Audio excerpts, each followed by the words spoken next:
Vamos começar pelo metabolismo anaeróbio alático, ok? Então vamos lá. O metabolismo anaeróbio alático, como a gente disse, a maior contribuição dele, metabolismo anaeróbio alático. A maior contribuição energética durante esse metabolismo pode vir, de dois caminhos. Então, dois caminhos podem restaurar a molécula de ADP novamente em molécula de ATP. Quais são esses dois caminhos? Nós temos a via da fosfocreatina, que é uma via excelente, um dos principais substratos energéticos. E nós temos a via conhecida como mioquinase. Vamos entender biologicamente essas duas vias. Vamos lá. Então, como a gente colocou, eu tenho aqui o ATP, ele foi hidrolisado, perdeu-se o seu fosfato, naquela reação que eu já havia colocado, e eu preciso fazer a ADP voltar a ser ATP novamente. Como que eu faço isso? Utilizando a fosfocreatina, ou seja, o metabolismo anaeróbio alático. Então eu tenho aqui a molécula de ADP, ok? E é adicionado aqui a fosfocreatina.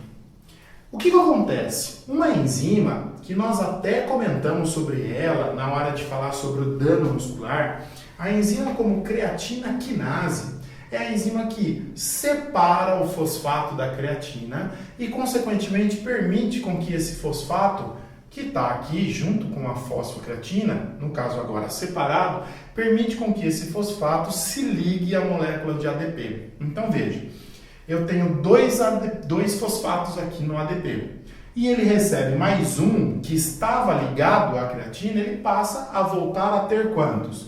Ele passa a voltar a ter os 3 fosfatos. Automaticamente, o que sobra? Sobra a molécula de creatina e, como produto final, sempre um íon hidrogênio. Olha, a gente conseguiu fazer de novo, voltar a ter ATP por meio da quebra da fosfocreatina e a ligação do fosfato com o ADP. A via da fosfocreatina é fantástica porque ela possui alguns componentes especiais, que a gente vai discutir. Primeiro componente especial aí da via da fosfocreatina. Ela tem um fornecimento de energia. Então, fornecimento energético rápido.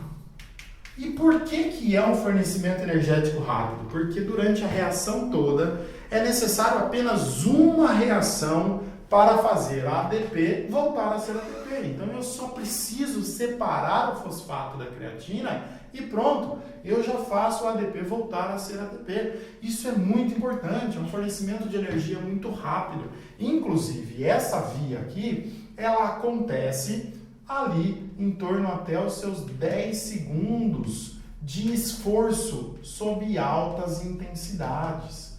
Então veja, aqui a gente já começa a caracterizar um pouquinho dos esforços, da relação com a atividade neuromuscular. Se eu faço atividades com altas intensidades e que duram ali até 10 segundos, ou seja, eu recruto, inervo e excito a unidade motor, o neurônio motor, eu automaticamente vou estar utilizando em maior contribuição a fosfocreatina. Isso significa que para eu utilizar, recrutar, inervar e excitar em altas intensidades e até 10 segundos, volta lá, significa que eu vou estar utilizando as fibras tipo 2A ou, na maioria das vezes, as fibras tipo 2X, ou seja, fibras de contração rápida, fibras de grande capacidade de produção de força, de produção de potência, Então, como que eu posso pensar numa aplicação prática disso? Esforços, corridas intervaladas de alta intensidade que duram até 10 segundos, levantamento olímpico, levantamento de peso, sessões de treinamento de força máxima. Essas sessões vão possuir essa característica, alta intensidade por um curto período de tempo, e eu tenho a fosfocreatina me fornecendo energia de forma extremamente rápida. Um outro benefício da fosfocreatina é que ela acontece no que a gente chama de via de mão dupla. E o que significa via de mão dupla? Significa significa. E o que significa a via de mão dupla? Significa que nós temos uma via que acontece no sentido do exercício. Vou por aqui que é melhor. Uma via que acontece no sentido do exercício. Ou seja, quando o sujeito está realizando esforços em alta intensidade e dentro desse intervalo de tempo. E automaticamente uma via que acontece no sentido da pausa, ou seja, no sentido daquele momento em que tem a recuperação entre os esforços, entre as séries, entre ali uma série e outra, entre os esforços. Então veja, eu tenho a via de exercício e eu tenho a via da recuperação. Por isso que nós chamamos de via de mão dupla. A via do exercício eu já coloquei para vocês, então veja. O fosfato é quebrado da creatina, doado para o ADP, passa a voltar a ter 3 ATPs e automaticamente ATP. Sobra-se a creatina e tem o próton sendo formado lá. Na via de volta, o processo é reversível. Então, veja, automaticamente eu hidroliso novamente esse ATP, ele volta a perder um fosfato e automaticamente volta a se tornar o quê? ADP. E o fosfato que ele se perdeu volta a se ligar com a creatina, que volta o quê? A formar a fosfocreatina. Então, na via de volta, durante a pausa, por que a pausa é importante? Porque a pausa restaura o quê? A fosfocreatina, para que ela possa ser utilizada depois. Tá? Então, na pausa, faz a ação reversa, hidrolisa-se o ATP, perde o fosfato, pega esse fosfato, devolve para a creatina, que volta a ser fosfocreatina, e o ATP volta a ser ADP, ok? Isso faz com que nós restauremos a fosfocreatina para utilizar depois. A literatura nos mostra que é necessário uma pausa ali de 3 a 5 minutos para que eu consiga restaurar próximo a 100% da fosfocreatina para que eu possa utilizar posteriormente. Né? Então isso é importante. E, consequentemente, um terceiro benefício da via da fosfocreatina é a capacidade que ela tem de ser um agente tampão, especialmente um agente tampão no momento em que acontece o quê? A restauração da fosfocreatina. Por que isso acontece? Porque no momento da pausa, tá? No momento da pausa, quando o ATP vai ser hidrolisado para que ele possa doar o seu fosfato para a creatina e a creatina voltar a ser fosfocreatina, o íon hidrogênio que havia sido formado no momento da utilização da fosfocreatina, ele acaba sendo o quê? Ele acaba sendo tamponado.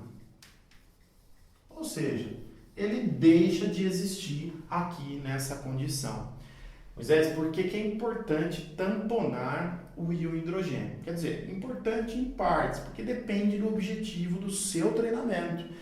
Há momentos em que é necessário tamponar, dependendo do objetivo do seu treinamento, é necessário tamponar os íons hidrogênio, ou também chamado de prótons, né? Por exemplo, se você está aplicando uma sessão de força máxima, você não quer que aumente as concentrações dos íons hidrogênio, e tem um motivo especial para isso. Tá? Mas há momentos em que você vai querer que as concentrações de hidrogênios elas se aumentem. Por quê? Porque é exatamente essa relação. Quanto maior as concentrações de hidrogênio, maiores são os estresses fisiológicos.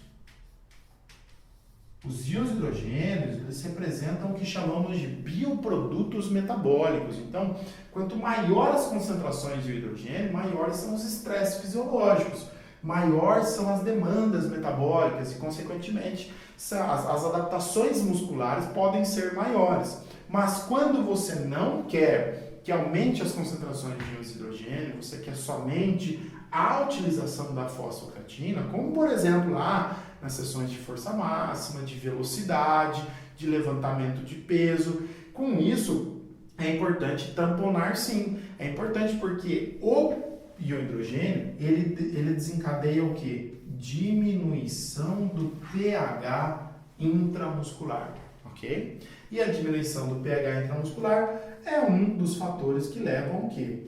A fadiga.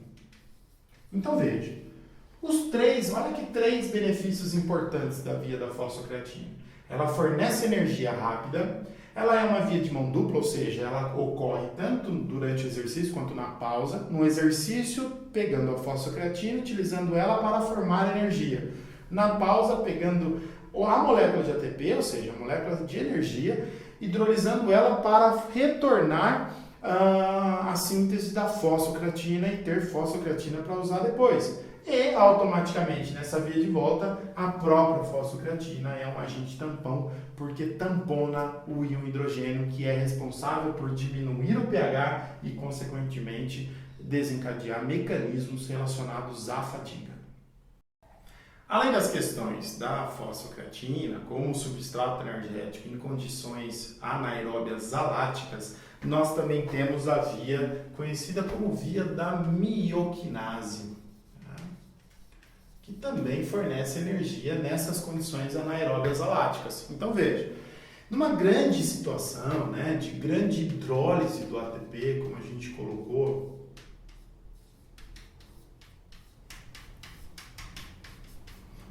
eu tenho um grande aumento das moléculas de ADP, porque exatamente eu estou tendo uma velocidade grande na hidrólise do ATP. Então, o aparecimento das moléculas de ADP, elas começam a aumentar as suas concentrações. A fosfocreatina, como a gente viu anteriormente, ela ajuda na restauração do ADP, ela é fantástica. Mas a mioquinase, ela também auxilia nesse processo. E como é que ela faz isso? É bem legal. Então, veja, eu tenho aqui a molécula de ADP e eu preciso retornar ela voltar a se tornar a molécula de ATP. O que a mioquinase faz? A mioquinase, ela junta outra molécula de ADP, ok? E o que ela faz com essa outra molécula de ADP? Ela hidrolisa a ADP ainda mais. Como que ela faz isso? Então, desencadeia ali mais uma quebra na molécula de ADP, de modo que ela perde outro fosfato inorgânico. Então ela tinha 2 ADP, adenosina difosfato, e perdeu mais um. Como ela perde mais um, ela se converte na molécula de AMP.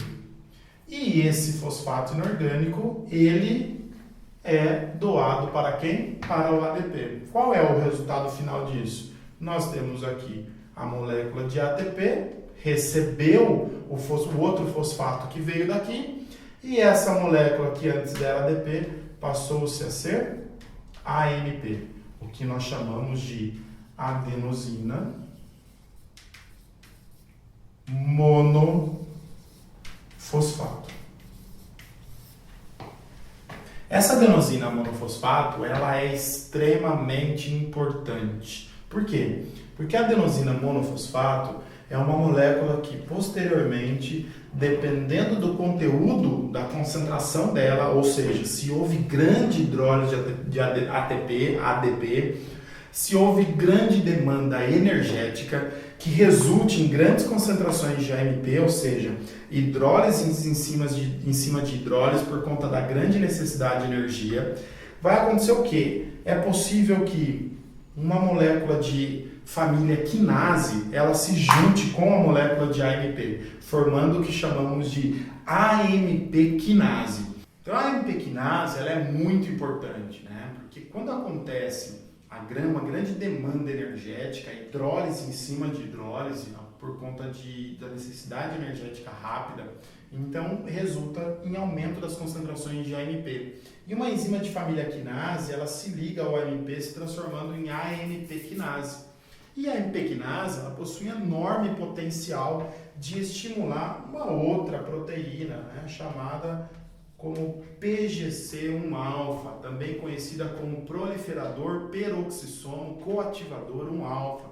Essa proteína, ela estimula quem? Estimula o DNA. Estimula o DNA por meio de processos transcricionais, realizar o quê? O que nós chamamos de biogênese mitocondrial.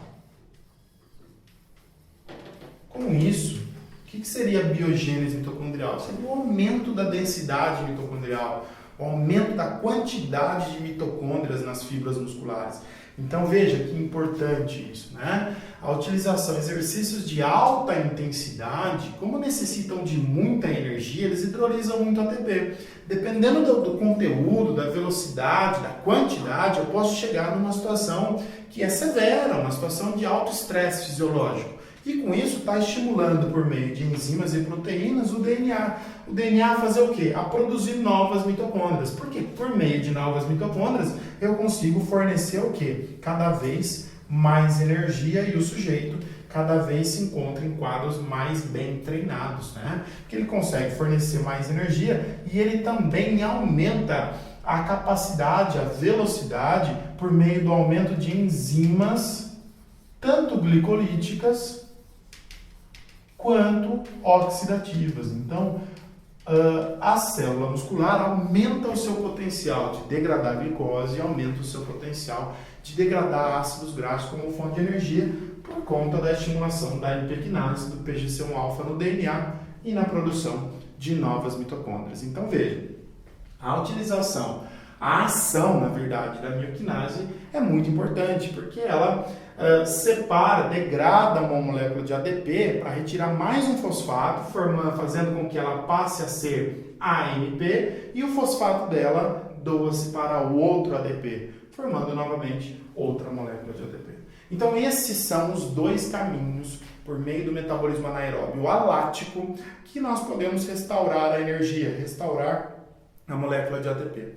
Restaurar, então, a molécula de ADP em ATP. Por meio de quem? Da fosfocreatina e da mioquinase.